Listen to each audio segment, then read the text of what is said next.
마태복음 28장 1절에서부터 10절이 되겠습니다.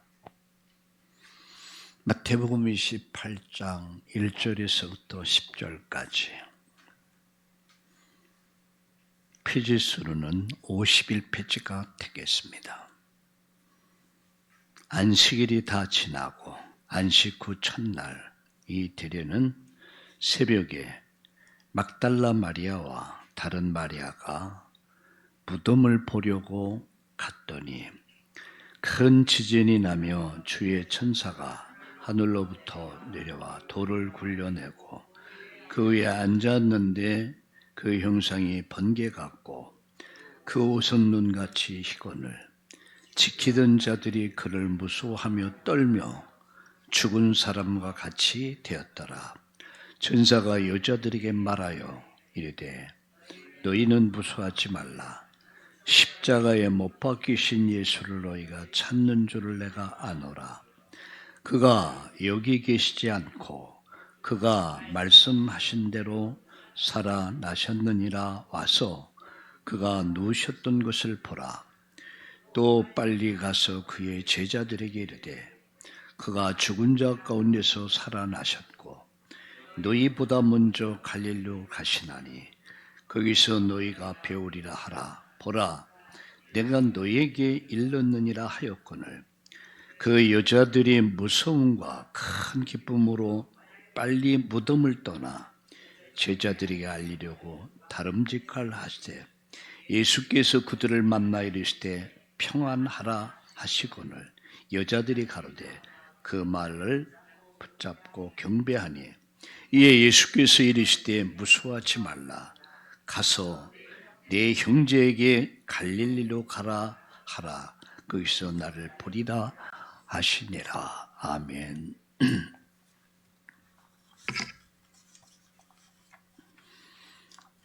오늘은 부활주일 아침입니다.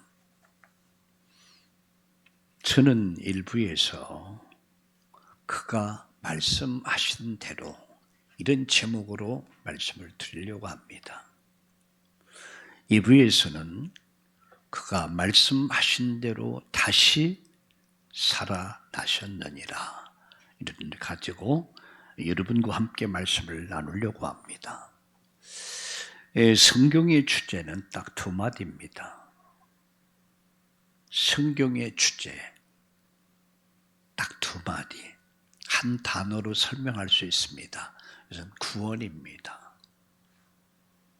바로 성경의 주제가 구원입니다. 그러니까 구원의 내용은 뭐냐? 구원의 내용은 바로 예수입니다. 구약은 그분이 오실 구원자가 오실 것을 미리 말씀하신 겁니다. 유월절의 양 이런 쓴물을 단물로 만든 비결 한 나무가 지시돼서 그 나무를 던질 때에 쓴물이 단물이 됐다는 사건은 우연한 것이 아닙니다. 여러분, 반석을 칠 때에 하늘에서 만나가 내려 그 만나를 먹고 40년을 살았다. 근데 그 만나 먹은 사람은 죽었어요. 근데 진짜 만나가 오셨다. 그 진짜 만나를 설명하는 거예요. 그 만나는 생명의 만나입니다. 영원히 목마르지 않는 만나. 여러분 반석에서 여러분 지팡이로 반석을 칠 때에 그 반석에서 뭐가 솟았습니까? 샘물이 솟았어요. 이게 생명수라고 합니다. 여러분 그 생명수가 뭡니까? 지팡이를 들어서 반석을 쳤다는 것은 바로 하나님께서 예수님을 십자가에 못 박았다는 겁니다. 왜 여러분 반석을 쳤습니까? 그것은 바로 인간이 저지른 죄, 그 죄를 몽땅 지신 거예요. 예수님을 통해서 그 죄를 물으신 겁니다. 나의 죄를, 내가 저지른 죄를, 내가 가진 죄를, 우리가 가진 죄를 예수님께 몽땅 뒤집어 씌운 거예요. 반석은 예수님입니다. 지팡이로 쳤다는 것은 심판입니다. 비로소 예수님은 십자가에서 피를 쏟았고 물을 쏟으셨습니다.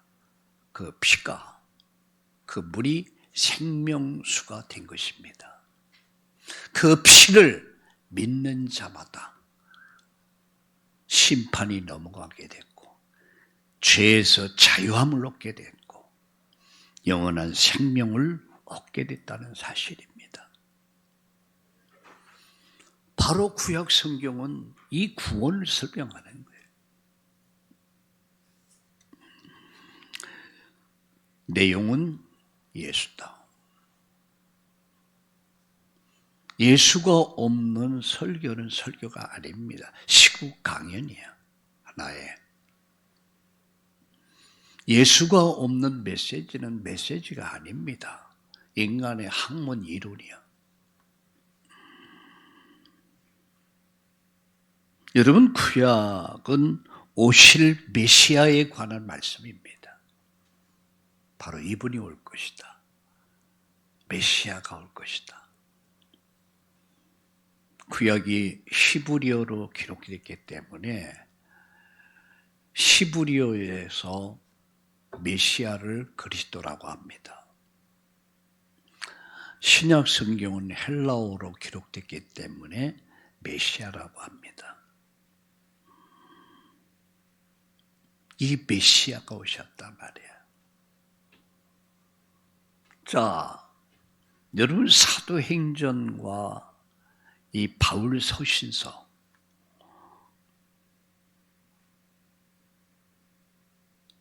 이 바울 서신서의 내용은 뭐냐? 바로 이분을 믿었던 사람들의 증거문서, 증인문서들입니다. 예수가 그리스도다. 그는 우리의 메시아다. 그가 우리를 위해 오셨다. 그가 우리를 위해 죽으셨다. 그런데 그가 다시 살아나셨다. 그게 바로 사도행전, 고린도전서, 후서, 갈라디아서, 에베소, 빌립보서, 골로새서, 신약 성경의 중심이죠.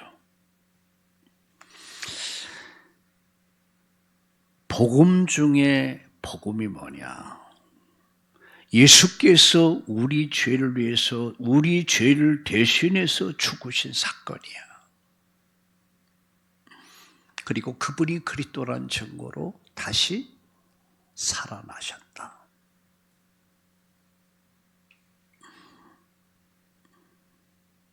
죽음을 이기시고 예수님이 다시 살아나셨다. 이 사건입니다.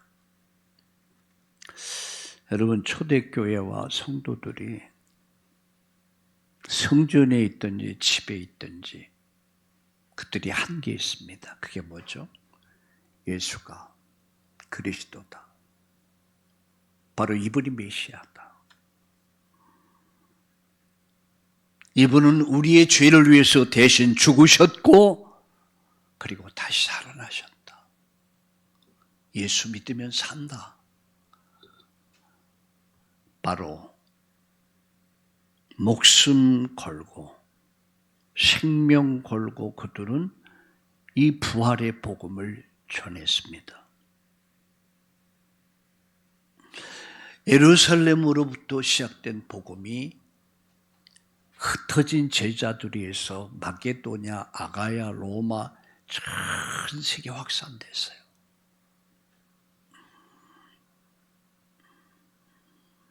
부활의 복음. 그가 말씀하신 대로 그는 다시 살아나셨다. 그분은 우리의 구주시다. 그분은 나의 구주시다.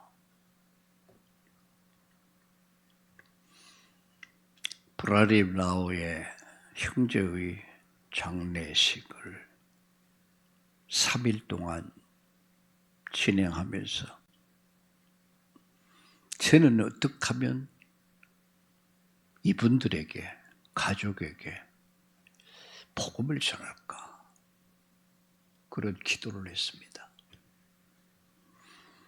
여러 번 예배를 드렸습니다. 예배 드릴 때마다 저는 복음을 말했습니다. 초청했습니다. 듣든지 아니 듣든지 저에게 주어진 시간 아닙니까? 나는 여기서 무엇을 해야 할 것인가? 질문해 봤습니다. 그때 하나님 나에게 이렇게 말씀했습니다. 복음 전해라. 어제 화장장에서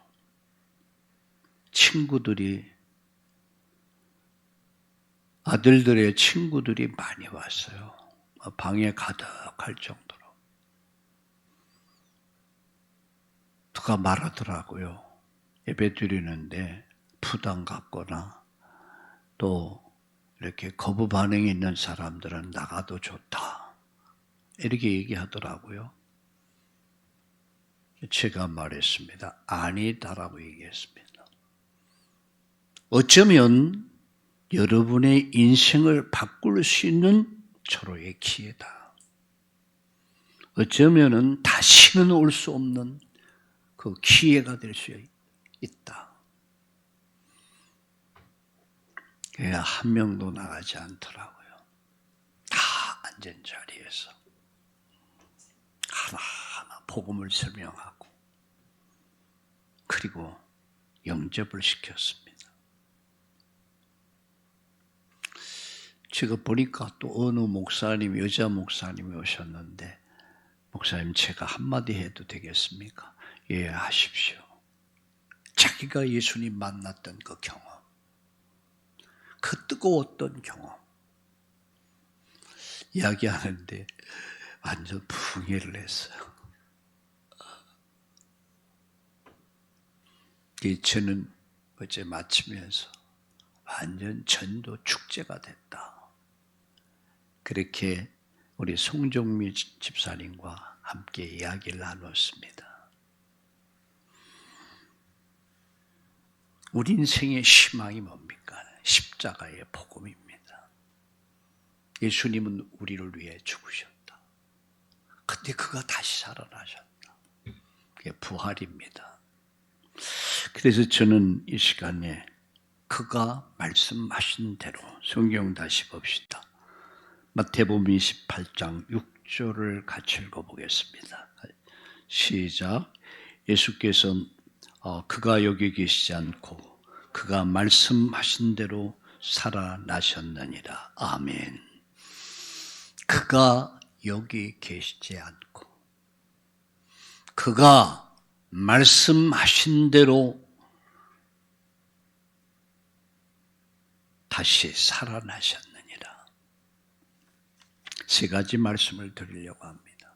첫째는 예수님의 죽음과 부활은 이건 어느 날 갑자기 이루어진 게 아닙니다. 이건 예언된 사건이에요.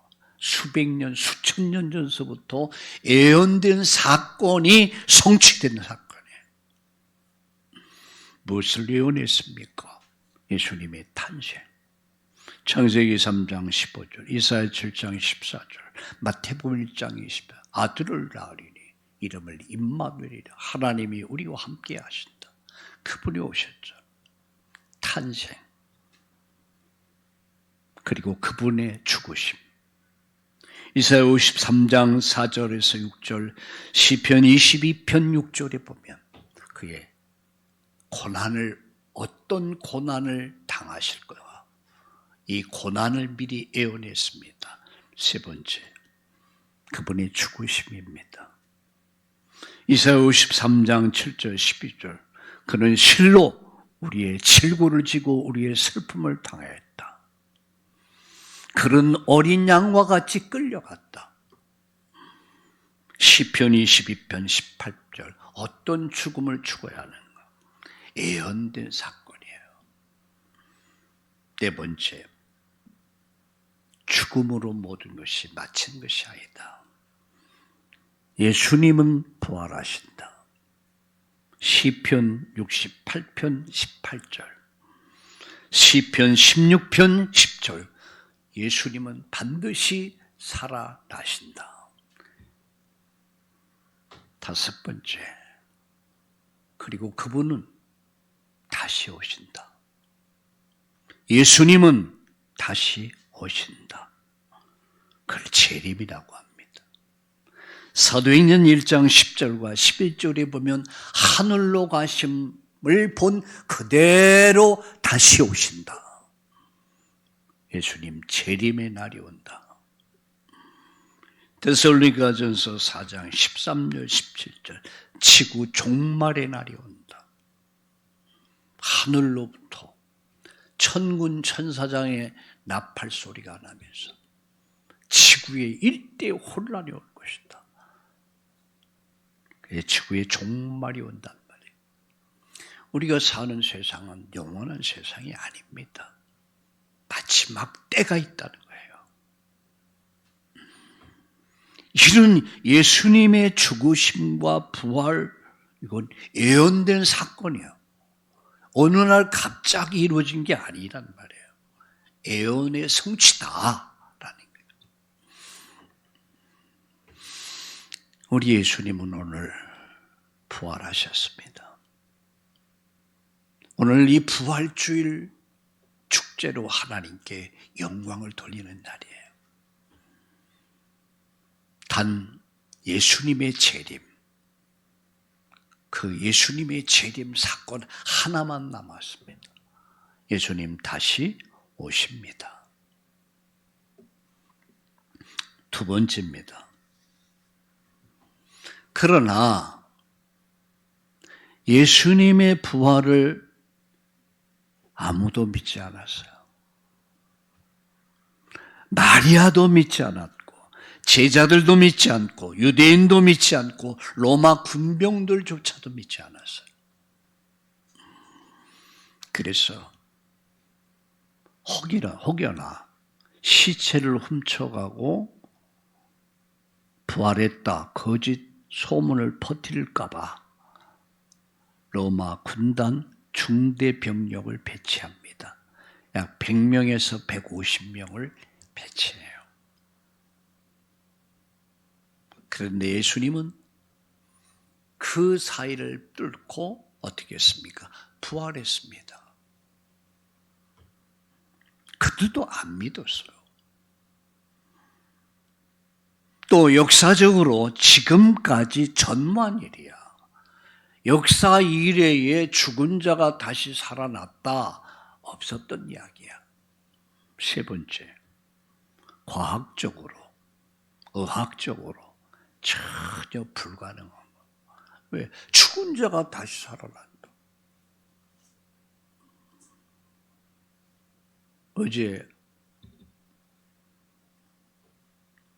그제 우리 브라리나오가 사망을 하게 되고 사망 진단서가 나와야 이제 장례식장이 결정되고 또 화장장이 결정이 될 터인데 사망 진단서가 안 나오는. 그래가지고 오래 기다려 저녁에서의 비로소 나와가지고 이제 장례식장도 결정이 되고 또 화장장도 결정되고 그렇게 됐습니다. 오래 걸렸어요. 이미 의사들이 봤을 땐 과학적으로 죽었어. 예수님의 죽으심은 약간 덜 죽은 게 아닙니다. 완전 죽은 거예요. 과학적으로 죽은 자가 다시 살아난다. 이건 불가능한 일입니다. 네 번째, 생체학적으로 확인되었기 때문에 죽음이 확인됐단 말이에요.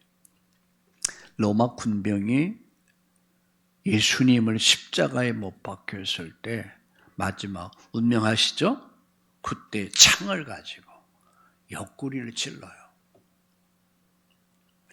창을 가지고 옆구리를 찔렀을 때 그 옆구리에서 뭐가 나왔습니까? 피와 물과 피가 나왔다고 그랬어요. 사람이 덜 죽으면, 완전 죽지 않고 덜 죽으면 피가 나와요. 사람이 완전 죽으면 피하고 물이 분리가 된다고 그래요. 예수님은 피하고 물이 분리가 됐습니다. 무엇을 말합니까? 완전한 죽음을 말하는 거예요. 생체학적으로 완전 죽었다는 얘기예요. 그러니까 아무도 믿지 않았어요. 그러나 성경은, 예수님은 말씀하셨어요. 다시 산다. 예수님은 다시 산다. 예수님은 메시아다.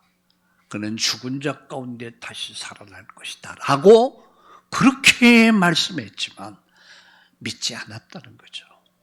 오늘 우리는 어떻습니까? 정말로 예수님의 죽으심과 부활을 믿는다면 인생이 바뀌어질 겁니다. 아무도 믿지 않아서. 그러나 여러분, 예수님은 이들의 불신앙이나 어떤 부정적인 생각이나 믿든 안 믿든 상관없이 예수님은 모든 한계를 뛰어넘어서 다시 살아나신 거예요. 무엇이 증거합니까? 성경이 증거합니다. 이사야 61장 10절과 11절, 고린도전서 15장 1절과 15절에 보니까 이는 성경대로 죽으시고 성경대로 다시 살아나서, 성경대로 죽으셨어요. 성경대로 살아나셨어요.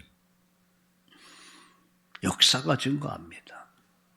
예수님 부활 사건은요, 그냥 구전에 의해서 전해지는 얘기가 아닙니다. 본디오 빌라도가, 여러분, 본디오 빌라도가 로마 총독 아니었습니까? 그 로마 총독이 황제에게 상소를 올린 거예요. 역사적 증거란 말이에요. 네 번째, 사도들이 순교하면서까지 뭐 했습니까? 부활을 증거했어요. 사도행전 8장 4절과 8절. 그들은 흩어져 가면서 예수님이 부활하셨다. 그는 우리를 위해 죽으셨다. 우리를 살리기 위해서 다시 살아나셨다. 전한 거예요. 어떻게 전했습니까? 목숨 걸고 전했습니다. 사도행전 5장 42절에 보니까 성전에 있든지 집에 있든지 흩어져 가면서 예수님은 메시아다. 예수님은 그리스도다. 예수님은 우리의 구원자시다. 우리의 죄를 대신하시고 우리를 대신해서 죽으셨다. 그러나 하나님은 그를 다시 살려내셨다. 사셨다. 그가 말씀하신 대로 다시 살아나셨느니라. 그들은 생명 걸고 예수님 부활을 전했습니다. 생명 걸고 부활 전했어요. 성전에서 집에서 그들은 미친 사람같이 전했습니다.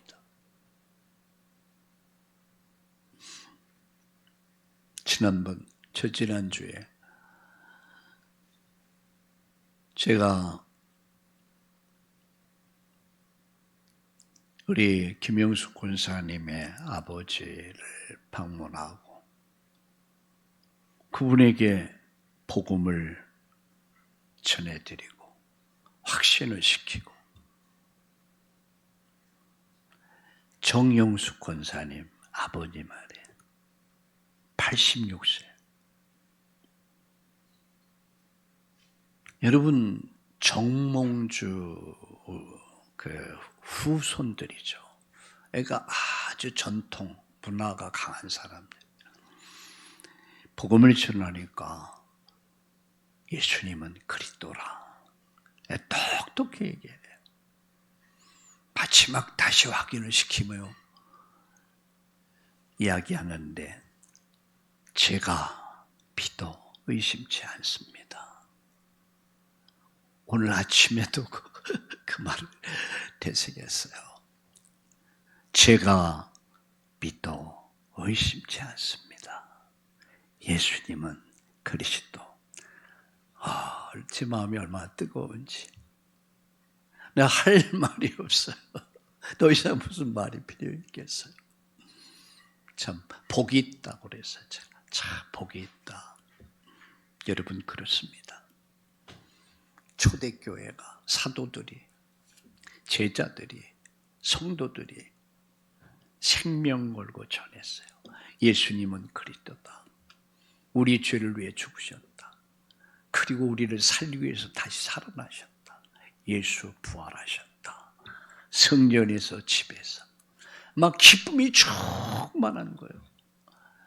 이 세상에서 기쁜 소식이 있다면 죽어도 다시 살 수 있다는 기쁨이 아니겠습니까? 우리 허성미 권사님이 그래요.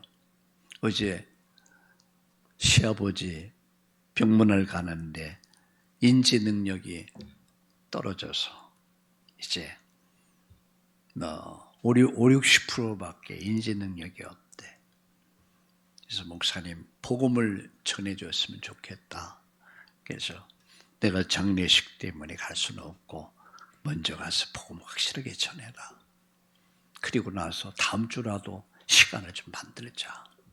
마음들이 급해지는 거야. 여러분 그렇습니다. 복음을 듣지 못하고 복음을 알지 못하고 복음 거부하고 죽으면 지옥 가요. 멸망합니다. 내가 정말 내 부모를 사랑한다면, 내가 사랑하는 이에게 줄 수 있는 최고의 선물이 있다면 예수는 그리스도. 그런 우리를 위해 죽으셨다. 우리 죄를 대속하셨다. 그를 믿으면 산다. 부활의 소망을 전하는 것일 겁니다. 결론 맺습니다. 예수님은 살아나셨습니다. 그가 말씀하신 대로. 그리고 우리와 함께 하십니다. 여러분과 함께 하십니다. 부활하신 주님과 함께 오늘 새롭게 시작하는 한 주간 되기를 축원합니다. 축원합니다. 살아계신 하나님, 주께서 말씀하신 대로 다시 살아나심을 믿습니다. 부활의 주님과 함께 오늘 인생의 여정을 시작하게 하시고 이번 한 주간도 부활의 주님을 전하는 성전에 있든지 집에 있든지 예수 믿으면 산다는 이 분명한 사실을 전하는 전도자의 삶을 살게 하여 주옵소서. 예수님의 이름으로 감사하며 기도드리옵나이다. 아멘.